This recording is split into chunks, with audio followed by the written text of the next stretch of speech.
Good morning, class. Good morning, sir. Okay, so let's start our lesson with a short prayer. Please, Mary Jane, to accept. Kindly read the prayer.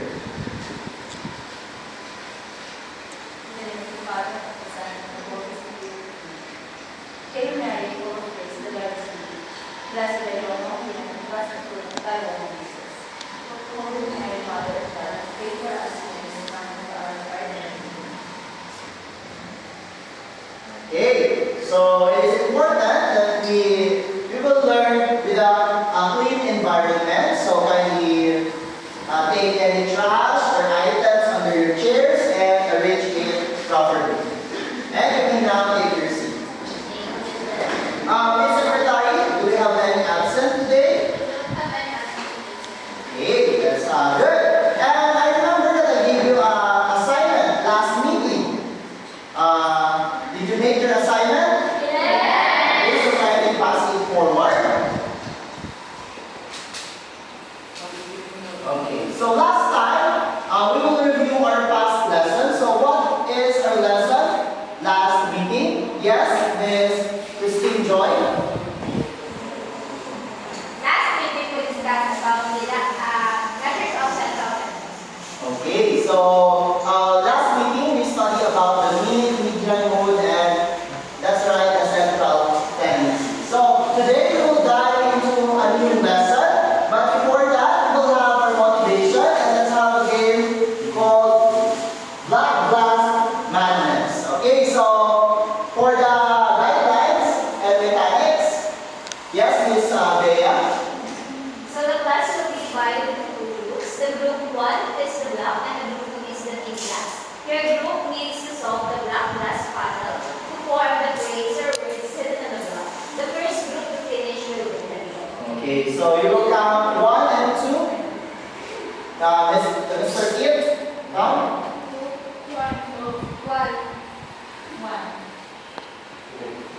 2. Okay, so the group 1 and the group 2. So I will give you an envelope with black glass Tetris or pieces. Then you will going to fix or solve the puzzle. Okay, so the group 1 and the group 2. Okay, so the first group to finish will win the game. So this is for the group 1 and the group 2 and for the group 1. Group 1 and Mr. P. Okay, so ready? You may now start. So there are so many pieces. You can paste it on the board.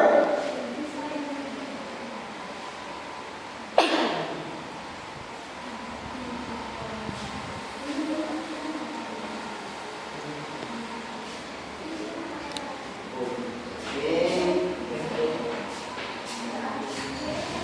So you can find any clues in the envelope. You can find any clues for you to solve the puzzle easily. I repeat.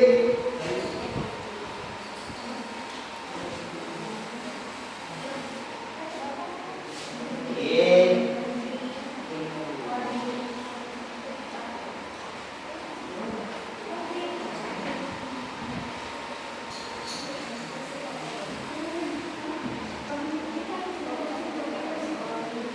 Good. You have 2 minutes to finish the task.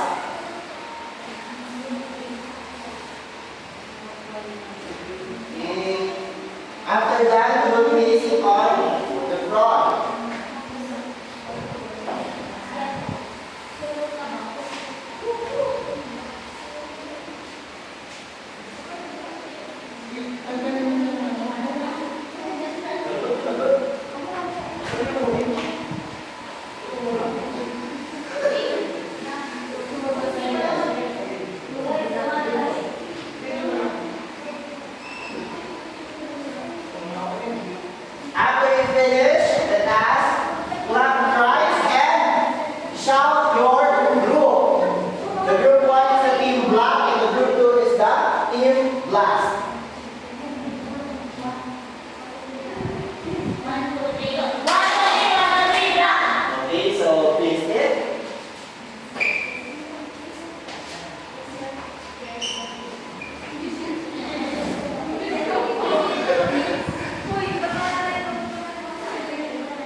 show a positive attitude and recognize the importance of solving polynomial equations. Okay, so by the end of the lesson, the students should be able to do or to attain these objectives. Okay, so what do you mean by polynomial? Who knows what is polynomial? Yes, Mr. William. Polynomial is a type of polynomial consisting of many terms. Expression with many terms or two or more terms based on the meaning. And how about monomial? Yes. Monomial has only a single term. Okay, so if monomial has a single term, then polynomial has two or more terms. So let's have a review. Okay. So I have here an example of multiplication of monomial by a monomial. So if we are going to multiply two monomial, what happens or what operation do we use in the exponents? Yes, Bea? You just need to add the more exponents because they have the same or similar terms. Okay, so they have a similar term, so we just add the exponent. So the answer is x raised to 6. So next. So how about if there's a constant? 2x times 4x. Yes, Miss Mary Jane? The answer will be 8x squared. Why?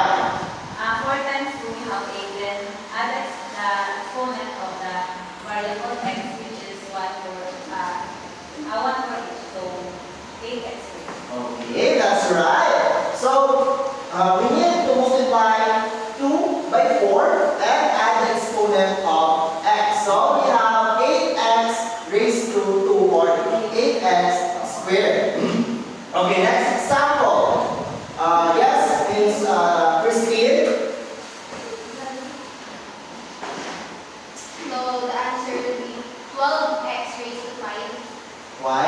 So you just need to multiply 4 and 3 and the variable of each x raised to 1 and then x raised to 4 is the answer. Okay, so just multiply the 4 times 3 is equal to 12 and x add exponent 1 plus 4 is equal to 5. So the answer is 4x times 3x raised to 4 is equal to 12x raised to 5. Okay, so how about if we have 2 or more terms or the polynomial? So what property do you think is the key?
Rosa?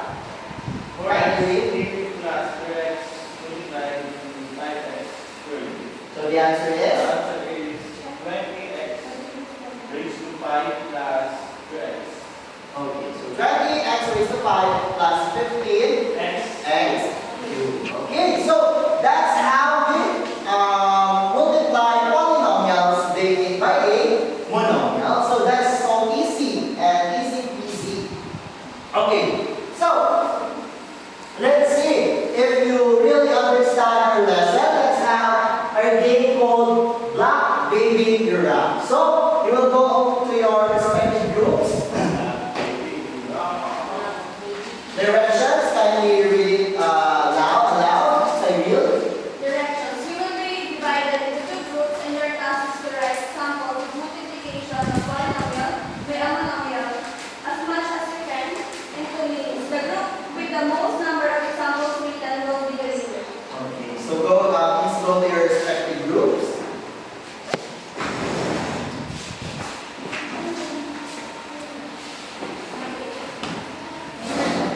So this is for Team Black, and this is for Team Black. So you need to write the most number of examples of multiplying polynomials by a monomial.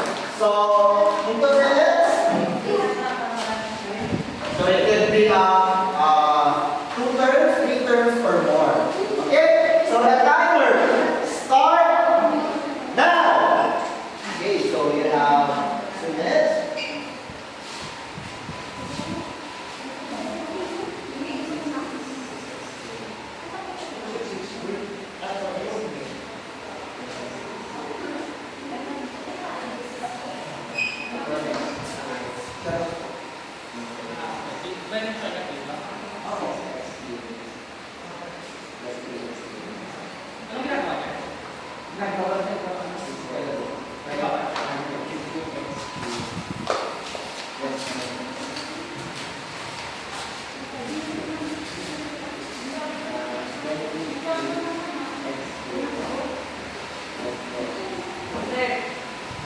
Yes?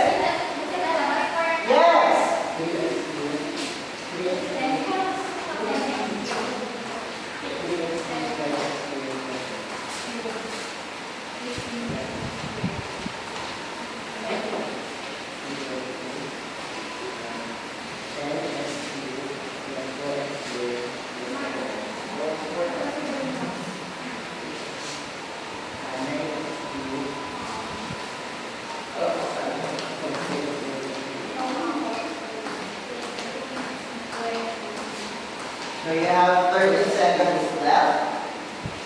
So write as many as you can. There should be an answer written on it.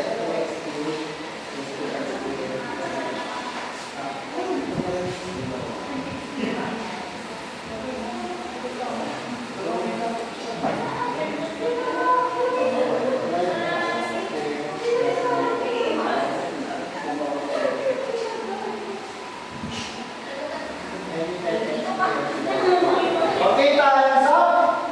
Please paste your words here in front. Awesome na.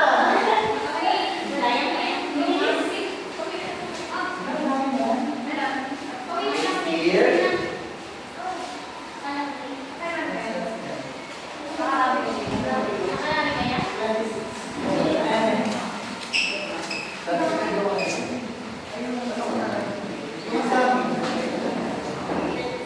Okay, paste it on the board.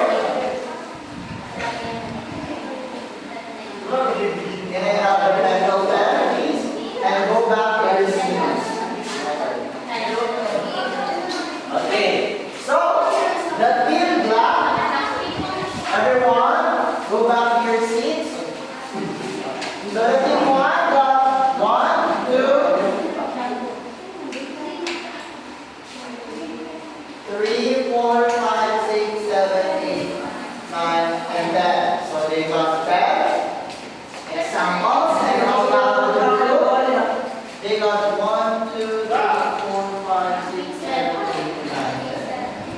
12. So the winner is the team Blacks again. So they got 2 wins. Okay, so let's proceed to our generalization. So I have here a box with blocks on it.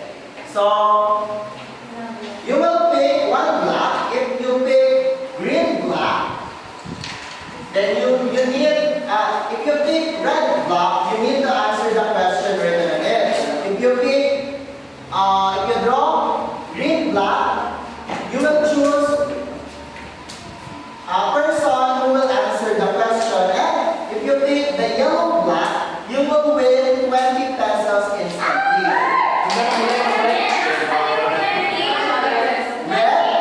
Red is you need to answer. Green, you will choose a person who will answer the question. And if you pick the yellow block, you win 20 pesos instantly. Who wants to give it a try? Yes. Yes, there's close your eyes. Pick a block. That's a spiral. Okay, so pick black, yellow, black. So you win 20 pesos. Oh, another.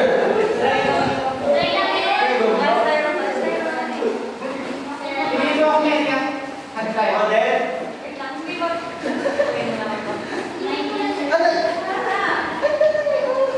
nine. Oh, Okay. then. Oh, So you need to pick one person who will answer that question. It would be no red. Baby Jean. Okay. So the question is. Okay. So give an example of multiplication of a polynomial with a monomial. The answer is.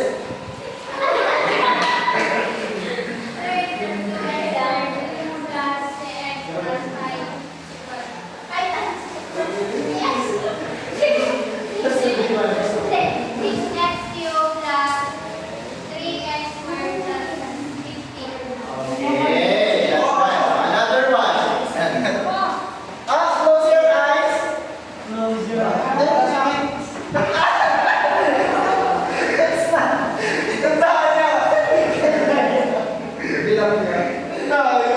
Okay, so pick one person who will answer the question. Si Mary. Mary. Please read.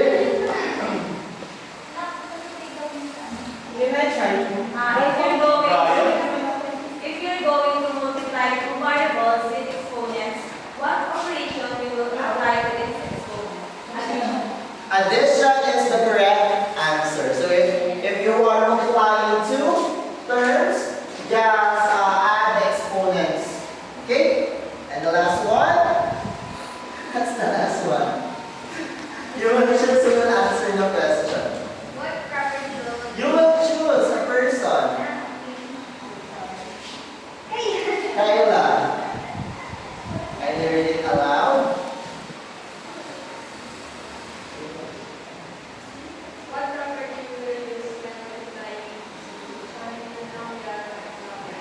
So, distributive property.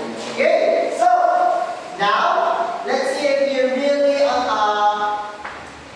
learn the importance of multiplication of polynomial by a monomial. So, who's the three person who answers the question? You win this and not baby.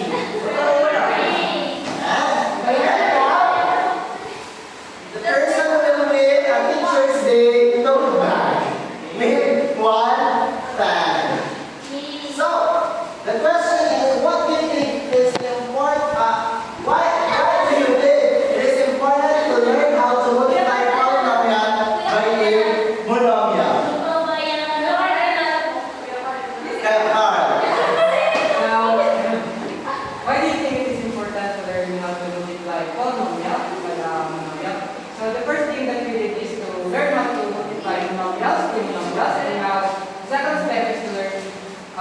multiply polynomials by binomials. So this is very important to learn, especially for us mathematics students, because as future teachers, we will be the one to teach it to our students, and then it's also very important because our knowledge here will be applicable in other branches of mathematics, So, wala na nasabi na yung the fields of like algebra, calculus, trigonometry, and etc.